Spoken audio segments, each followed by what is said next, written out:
So, this is out of Politico. Hating Joe Biden doesn't juice up their base. Key swing state slips away from Trump.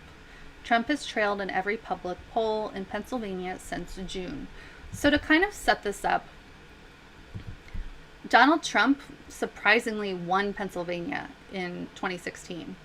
It was a shock. I went to one of Trump's rallies just to kind of observe. I wanted to I had this desire to try to understand these people who were showing up to rallies and who were so supportive of Trump.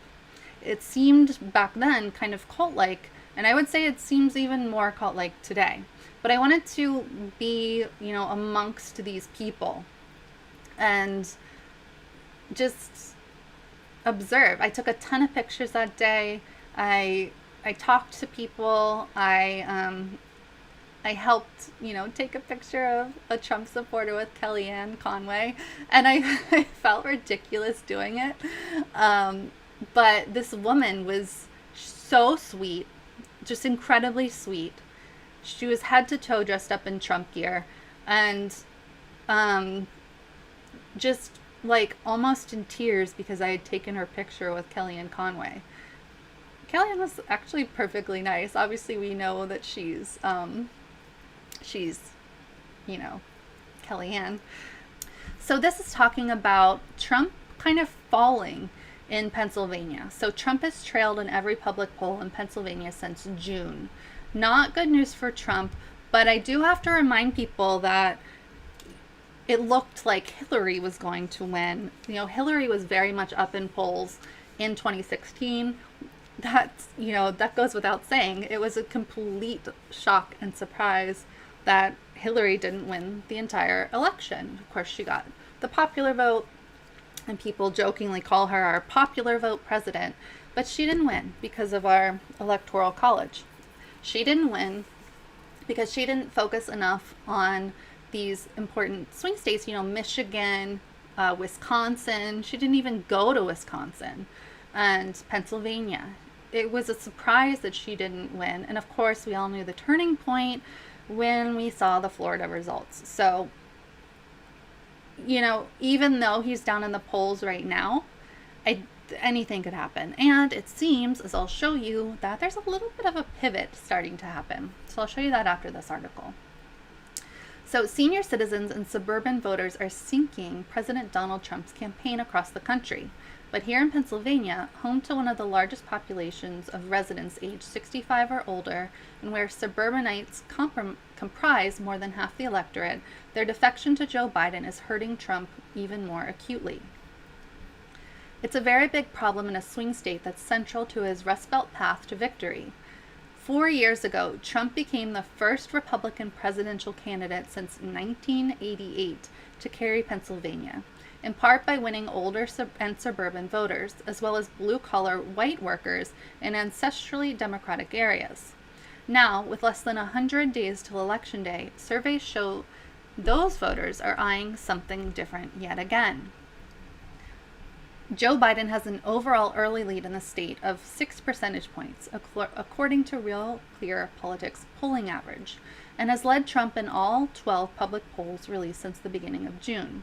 So I want to say that even though people are praising Joe Biden and kind of feeling comfort that Joe Biden is up, 6 points is not huge. Often in these polls, the margin of error is 5 or 4. So we already know that the polling was ridiculously off in 2016. And I do subscribe to the theory that there are a lot of underground Trump voters, the so-called silent majority. I don't know if it's a majority because he did lose the popular vote, but I think there are people, especially this year, who just won't come out and say that they're a Trump supporter because there is a lot of rightful, in my opinion, backlash against Trump supporters. So it'll be interesting. I don't understand the people who really get their hopes up about the fact that Joe Biden is ahead in so many polls and in so many states, because this happened in 2016 too. And we all thought Hillary Clinton was going to win. So in my opinion, it's better to underplay the fact that Trump is down, seemingly, to kind of motivate people. If people think it's safe to not vote, and I'm not telling anyone to vote for Joe Biden, I'm talking about for the people who would otherwise vote for Joe Biden, they might think it's safe and stay home on election day, or if we do the mail-in, they might not mail it in. They might not feel, it's hard enough to get Americans to vote. America has such a terrible rate of voting. It's just awful. People don't care enough about their best interests, for one thing. They don't care about the fact that their vote does matter. So we have a lot of things in play here, and I do think it's best to underplay it, but a lot of news outlets are, in my opinion, overplaying Biden's lead. Joe Biden, his party is not in power, so just by definition, he's the candidate of change. That's a huge advantage, said Democratic Senator Bob Casey. I have to laugh at that. Joe Biden is not the candidate of change. That's ridiculous.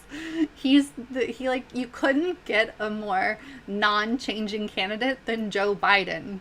He is not seeking to change anything in any major way, in any way that matters. So the fact that senators and politicians like Bob Casey can say that, no, either you don't have your pulse on, or finger on the pulse of this country, or you're lying, or you're very dumb.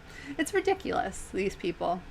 So just by definition, he's the candidate of change. That's a huge advantage, said Democratic Senator Bob Casey. Now, I will say on that point that could be true, because people do tend to want to go back and forth between the two parties. It's just historically true. So maybe it does give him that advantage, but he's not a candidate of change. And Casey goes on to say, no matter what Hillary Clinton did with her campaign schedule, she was running after 8 years of a Democratic president. So when you're running after 8 years of your party, you are not the change candidate. So he's simply and dumbly, in my opinion, talking about change as being about being in the opposite party of the president who's in power. I think he's giving way too much weight to it. And he said, regardless of Hillary's campaign schedule, no, dude, she won the popular vote. Hillary Clinton, as much as I despise her and think she's a horrible person, she did win the popular vote. So the fact that she lost is due to the Electoral College. Her loss came down to those swing states that I mentioned before. It did matter. Her campaign schedule did matter. It matters that she didn't even try in Wisconsin. She had terrible advice. She was way too hubristic, and it did matter. It's just these people. Hope you enjoyed that last video. Hop on over to statuscoup.com where you can sign up for our email list and become a member for as low as $5 to $10 a month. Membership is how we grow. That's statuscoup.com/join. And remember, join our email list so we can grow the revolution with you. Status Coup.